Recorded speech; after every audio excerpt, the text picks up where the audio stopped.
आप सभी को नवरात्रि और आगामी दशहरा और दिवाली की बहुत बहुत शुभकामनाएं। कहते हैं कि नवरात्रि के दिनों में माँ बहुत सक्रिय होती है और अपने भक्तों पर विशेष कृपा बरसाती है। हमें इस अवसर का लाभ जरूर उठाना चाहिए। नवरात्रि में माँ के 9 स्वरूपों की आराधना की जाती है। महाभारत और रामायण काल में भी माँ दुर्गा का विशेष उल्लेख मिलता है।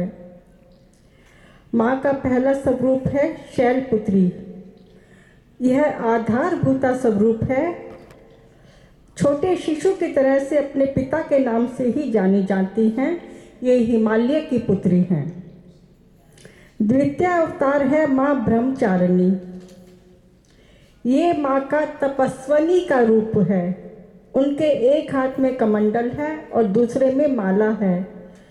इस रूप की तुलना हम विद्यार्थी से कर सकते हैं। तीसरा स्वरूप है चंद्र घंटा। ये भक्ति और शक्ति का स्वरूप है।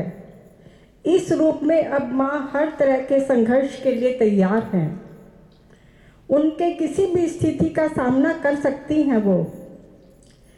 चौथा स्वरूप है कुष्मांडा। ऐसा माना जाता है कि जब इस धरा पर कुछ भी नहीं था, तब माँ ने सृष्टि की रचना अपने इस स्वरूप से की थी। पांचवा रूप स्कंद माता। ये दर्शाता है कि अब वो भगवान कार्तिकेय की माँ हैं। इस स्वरूप में माँ ममतामयी और उनके पुत्र कार्तिकेय उनकी गोद में हैं। छठा स्वरूप है कात्यायनी अवतार है। इस स्वरूप में माँ ने महिषासुर का मर्दन किया था। इस अवतार में माँ सर्वशक्तिमान है और उनकी 18 भुजाएं हैं। इसे गॉडेस ऑफ पावर भी बोलते हैं। सप्तम अवतार कालरात्रि है। ये माँ का प्रचंड प्रलय रूप है। ये माँ का रौद्र रूप है। इस स्वरूप में माँ का सबर का बांध टूट चुका है।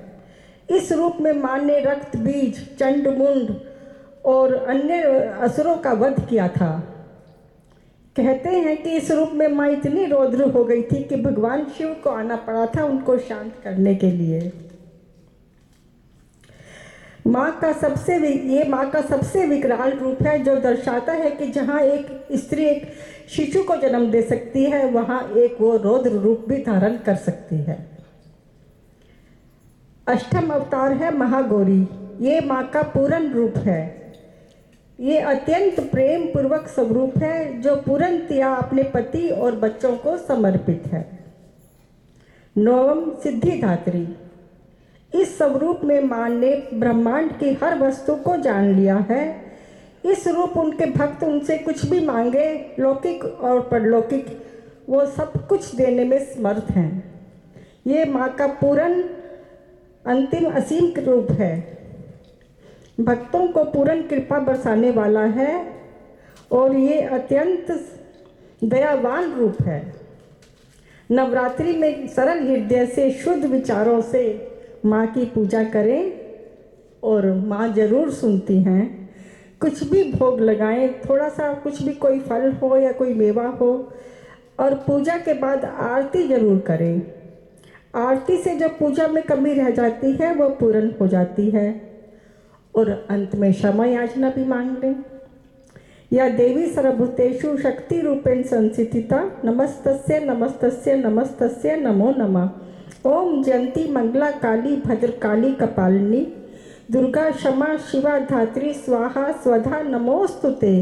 रूप देहि जय देहि यशो देहि दिशो जहि। माँ हम सबको शांत स्वरूप का ज्ञान दो। देवी हमें रूप दो, जय दो, यश दो और हमारे काम क्रोध आदि शत्रुओं का नाश करो। जय माता दी। Thank you.